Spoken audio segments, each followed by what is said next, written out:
The truth came to me in pieces, each revelation slicing deeper than the last. It started with a whisper, careless words spoken too close to listening ears. A friend, hesitant but concerned, mentioned seeing my wife Eleanor in places she had no reason to be. A restaurant across town, a hotel lobby, a street corner where no honest business was conducted. I dismissed it at first. People saw what they wanted to see, misunderstood, gossiped. But then came the evidence. Receipts stuffed into coat pockets, messages buried deep in a phone she had grown possessive of, locked doors and hushed conversations at odd hours. The puzzle was forming before me, and with each piece I found, the picture became clearer. I was not a husband. I was a mark, a placeholder in a life built on deception. I began watching her, not in paranoia, but in silent calculation. She would leave at night under the guise of running errands, returning hours later with perfume clinging to her skin that did not belong to her, with money she could not explain, with exhaustion that had nothing to do with the day. Then came the final blow. A DNA test, simple and unquestionable. Our 3 children, the ones I had raised, the ones I had loved without restraint, none of them were mine. Each test result carried a different name, a different legacy, proof of a betrayal so complete that it hollowed me out from the inside. Eleanor had not simply strayed. She had built an empire of deceit, raising children born of men I would never know, all while wearing the mask of a devoted wife. I did not confront her immediately. Confrontation was emotional, reckless. No, I would be methodical, precise, cold. She had made her choices, and now I would make mine. I began with the finances. Bank accounts were secured, legal consultations made. The house, my house, would not shelter those who had built their lives on my back. Papers were drawn, plans put in motion. I moved through the days in silence, my actions unnoticed by the woman who believed she still held dominion over my ignorance. The night came when I was ready.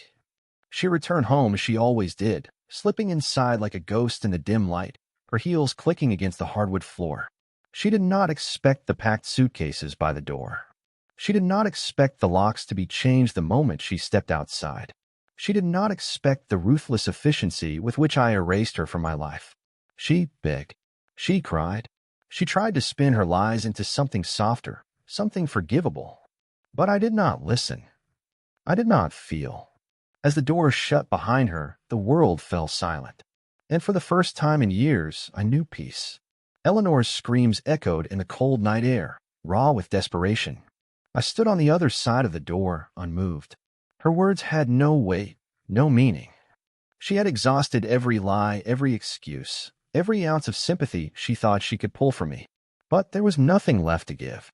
I listened as she pounded her fists against the door, demanding, pleading, sobbing. I had seen her cry before, but never like this. This was not the weeping of a woman in pain. This was the howling of a creature whose world had collapsed around her. "Please don't do this. They're your children," she choked out. They were not. The DNA results lay on the kitchen counter, untouched since I had read them for the first and last time. The truth did not need to be revisited. Her voice broke, slipping from rage to despair. "Ryan, think about the kids. They love you. You love them." I did. I had. And that love had been twisted into a cruel joke, an investment made in a lie so deep that there was no bottom. Eleanor had robbed me of something more than marriage. She had stolen my very identity, the foundation of who I believed myself to be. I stepped away from the door, away from the sound of her despair. She would leave eventually. They always did when faced with inevitability. The children were gone already. I had made sure of that. I had arranged for them to be taken to Eleanor's parents before this night ever came. It was not their fault they had been born into this deception. They would grow. They would live. They would move on. But not here. Not with me. I sat in the silent house, staring at the walls that had once held laughter, warmth, the illusion of a family. Everything that had ever made this place a home had been a fabrication, a cruel performance in which I had played the fool. Outside, Eleanor's sobs grew weaker. Then, at last, they stopped. Minutes passed, and then I heard the sound of her footsteps retreating into the darkness. I did not look outside to watch her go. I had no use for ghosts. The house was quiet now. Eleanor was gone. The children were gone. The echoes of their existence still clung to the walls, but the weight of their absence was a relief, not a burden. I sat in the living room, staring at the family portraits that still hung on the walls. Lies captured in frames. A wife who had never been faithful. Children who had never been mine. A life I had lived in ignorance, believing in something that had never truly existed. I did not feel grief. Grief was for something real, something lost. What I felt was a cold, empty clarity. The next steps were simple. I moved through the house with precision, gathering anything that belonged to Eleanor. Clothes, jewelry, personal belongings, everything that bore her touch. I placed them all in black garbage bags, sealed them, and stacked them by the front door. The remnants of her existence, waiting to be discarded. The children's rooms were next. I stood in each one for a long moment, taking in the details. Their toys, their books, the beds I had tucked them into for years. My hands lingered on the edges of their belongings, but I did not waver. I had loved them as a father, but I was not their father. That was the truth I had been forced to accept. I packed their things methodically, making sure nothing was left behind. No reason for them to return. Once everything was removed, I went to the bedroom, our bedroom. It had been ours once. Now it was mine alone. The bed where she had laid beside me after returning from another man's arms. The mirror where she had fixed her hair before going out to sell herself to strangers. The closet where she had hidden the secrets of her double life. I emptied it. Every dress, every pair of shoes, every trace of her was thrown into the black bags. When I was finished, I stood in the center of the room and let the silence settle around me. Eleanor had spent years building a life of deception, and in a single night I had erased her from it. I stepped outside and placed the bags on the curb. By morning, they would be gone, just like her. I closed the door behind me, locking it with the finality of a man who had nothing left to lose. Then I went to bed alone and slept without dreams. Morning came, but the house remained unchanged. Silent, empty. I woke without the usual sounds of life stirring around me. No clatter of dishes, no hurried footsteps, no murmured conversations. Just stillness. I got out of bed, moving through the house with the cold detachment of a stranger. The black bags were gone from the curb. Collected. Disposed of. Erased. The phone rang, breaking the quiet. I let it ring. Then again, and again. I knew who it was before even looking. Eleanor. I finally checked the messages. Please, Ryan. I need to talk to you. You don't have to do this.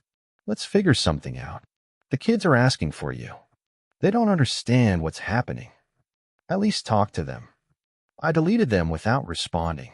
I did not need to hear more lies, more pleas, more manipulations. Eleanor would survive. She always did. I made coffee, sat at the table, and stared at the chair where she used to sit. How many mornings had I shared with her like this, believing her to be the devoted wife? How many times had she kissed me goodbye, knowing she was going to another man? The thought did not enrage me. It did not even sicken me. It only solidified my decision.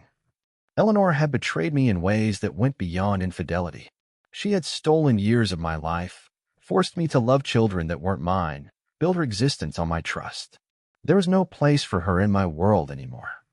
I finished my coffee, showered, dressed. Today would be a day of rebuilding. The first step was the bank. I had already secured my finances before confronting her, but there were still loose ends to tie up. Joint accounts closed. Her name removed from everything. My lawyer had already begun the divorce proceedings, and the legal documents would be served soon. The second step was the house. A deep cleanse. I worked from room to room, removing everything she had touched. The bed was stripped and replaced. The closet was emptied and rearranged. Her perfume still clung to the air, but even that would fade with time. By the afternoon, the house was no longer a home. It was something new, something mine, and I had no intention of letting Eleanor back inside. By evening, Eleanor stopped calling. Perhaps she finally understood. The silence was a welcome companion. I sat in the living room, a glass of whiskey in my hand, staring at the blank television screen. The house had never felt so vast, so unfamiliar. But that was fine. I would reshape it, just as I was reshaping my life. I knew she would try again. Women like Eleanor did not simply accept consequences. They sought ways around them. I had seen it in the way she lied so effortlessly, in the way she manipulated with tears one moment and anger the next. I wasn't concerned. A woman who sold her body to strangers, who built a life of deceit and betrayal, was not one who would give up easily. She would beg, she would demand, she would use whatever means necessary to claw her way back into my life. But that door was closed. The next day, I received a visit. It was Eleanor's father, a man I had once respected, a man I had called family. He stood on my doorstep, his expression worn with disappointment and exhaustion. "Let's talk," he said. I let him in, not out of respect for Eleanor, but because I wanted to see if there was anything left worth salvaging in the wreckage she had left behind. He sat stiffly on the couch, his hands clasped together. "She told me everything." I doubted that. "She's devastated," he continued. "She knows she made mistakes, but—" "Mistakes?"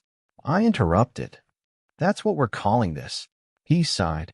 "I'm not here to defend her. I just need to understand. The kids, Ryan. You raised them. How can you turn your back on them?" The question did not sting the way he expected. "I raised them under the belief that they were mine," I said evenly.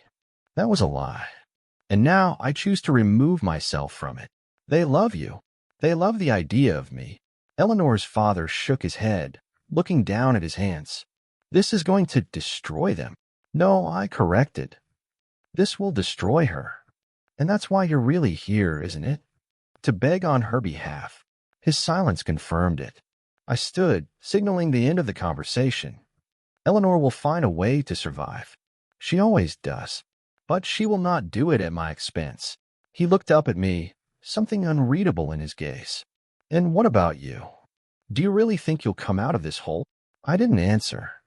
He sighed, stood, and walked to the door. "You were a good man, Ryan. I hope someday you still will be." Then he left, and I stood in the doorway for a long time, watching as the world moved on without me. Days passed, then weeks. Eleanor did not return. Her calls stopped. Her messages ceased. Even her father, after his visit, did not reach out again.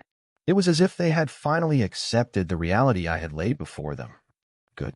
The legal process moved swiftly. My lawyer handled the divorce filings with ruthless precision. There would be no negotiations, no settlements beyond what was legally required. Eleanor would walk away with nothing more than her name. The house was mine, the finances secured. I received updates from my lawyer regularly. Eleanor had not contested the divorce. That, more than anything, told me she understood I was beyond persuasion. But something felt unfinished. One night, as I sat in my empty home, I thought about the men, the ones who had taken what was mine, the ones Eleanor had entertained in the shadows while I had worked, provided, loved. They existed somewhere out there, faceless figures who had unknowingly played a part in my destruction. Did they know? Did they know their children existed? Did they know about Eleanor's double life? The question gnawed at me, restless and insistent. I had erased Eleanor from my life, but I had not erased the truth. And the truth still had work to do. I retrieved the DNA results, studying the information carefully. 3 children. 3 fathers. 3 names I did not recognize but would soon learn everything about. Eleanor had played her games in the dark. I would drag them into the light. The search began that night. I didn't rush. Recklessness was for people driven by emotion. I was beyond that now. I worked methodically, gathering every detail, piecing together the fragments Eleanor had tried to bury. I started with the documents. The DNA test results listed markers that linked each child to a different man. The paperwork my lawyer had obtained contained traces of Eleanor's past, old addresses, employment records, associations. It was enough. I found the first man in a matter of days. A doctor. Respected. Wealthy. Married. I studied his life from a distance, watching the polished image he projected to the world. He had a wife, 2 children of his own. Legitimate ones, I supposed. Did he know he had another? The second was harder to track. A businessman traveling often. No family. No attachments. The kind of man who moved through life with little regard for the wreckage he left behind. I wondered if Eleanor had even told him she was pregnant, or if she had simply taken what she needed and disappeared. The third was unexpected. A man with nothing. No career, no stability. A criminal record that spoke of wasted years and bad decisions. A man Eleanor would never have let me see, never have admitted to knowing. And yet, she had carried his child. 3 fathers. 3 stories. 3 men who had unknowingly shaped the lie that had been my life. They would know the truth soon enough. I gathered my evidence, crafted my approach. I would not simply expose them. I would dismantle the illusions they had built. Eleanor had hidden in the dark for too long. I would make sure her sins burned in the daylight. I began with the doctor. His life was perfect, or so it seemed. A beautiful wife, 2 accomplished children, a home that looked like something out of a magazine. He had worked hard to build an empire of prestige and admiration, and I was going to tear it down. The letter I sent was simple, direct. Dr. Whitmore, I believe you have a son you are unaware of. A DNA test confirms it. His mother is Eleanor. Perhaps you remember her. I enclosed a copy of the results and a photo of the boy, the child I had once called my own. I didn't include my name. My identity was irrelevant. I was merely the messenger of a truth he had unknowingly helped create. Days passed. Then a response. A formal letter. Cold. Controlled. There must be some mistake. I will need further proof before I acknowledge such a claim. I had expected denial. Men like him didn't break easily. I replied with what he needed: dates, locations, indisputable proof of his connection to Eleanor. I imagined his world cracking with every word he read, his perfect life splintering beneath the weight of his past. The businessman was next. I found him in an airport lounge, his movements as predictable as the flights he took.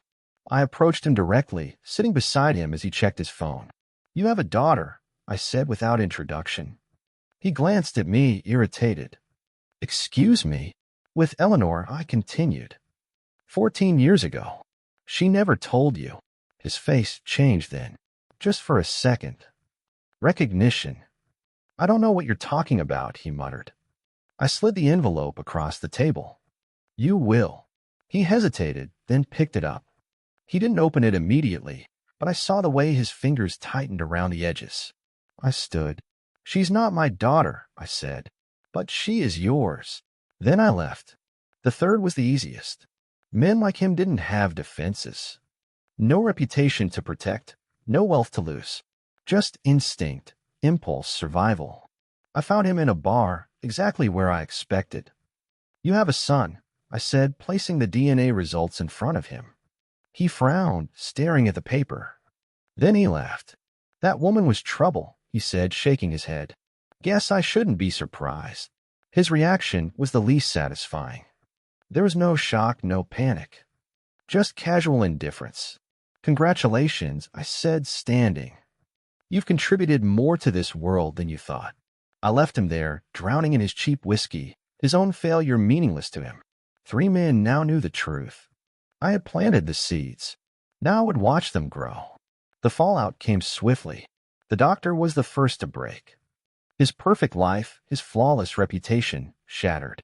His wife left him within a week, a scandal too much for her to bear. His children, the ones he had raised, refused to speak to him. I imagined the weight of it crushing him, the knowledge that a single night with Eleanor had undone everything he had built. He tried to contact me. I ignored him. The businessman reacted differently. He sent me a message, short, clipped. "I want to meet her." For a moment, I considered responding, letting him meet the girl who had unknowingly been discarded by the man responsible for her existence. But that was Eleanor's burden, not mine. I sent him her contact information and wiped my hands of it. The last man, the one who had nothing, did exactly what I expected. Nothing. Perhaps the truth meant nothing to him. Perhaps he had spent so many years wasting his life that one more mistake did not register. It didn't matter. Eleanor's world was unraveling. She called me once, twice, then dozens of times. I did not answer. Then came the final act. The divorce was finalized. Clean cut. A legal confirmation of what had already been decided. I left the courthouse alone, stepping into a world that was mine again. No lies. No betrayal. No ghosts of a family that had never truly existed. It was over. And I felt nothing. Months passed. The house no longer felt empty. It felt clean, stripped of deception, free of ghosts. A space that belonged to me alone. Eleanor had faded into the past. Her attempts to reach me had stopped. Perhaps she had finally understood that there was nothing left to salvage. The men who had unknowingly shaped my betrayal had disappeared into their own unraveling lives. I did not care to know how they dealt with their reckoning. That was their burden to bear, just as mine had been mine alone. The children, her children, had become distant memories. I did not search for them. I did not ask about them. They were the remnants of a lie I refused to carry. One evening, as the sun set behind the house I now called my own, I stood by the window, watching the world move on. I had won. I had erased her. I had taken the betrayal, the humiliation, the years of deceit, and turned them into something she could never undo. Eleanor had thought she could control the narrative, that I would bend, forgive, or remain tethered to the life she had created in my name. She had underestimated me. I poured myself a drink and stepped outside. The air was crisp, the night quiet. For the first time in years, I felt something close to peace. I had not forgiven. I had not forgotten. But I had survived. And that was enough. Then,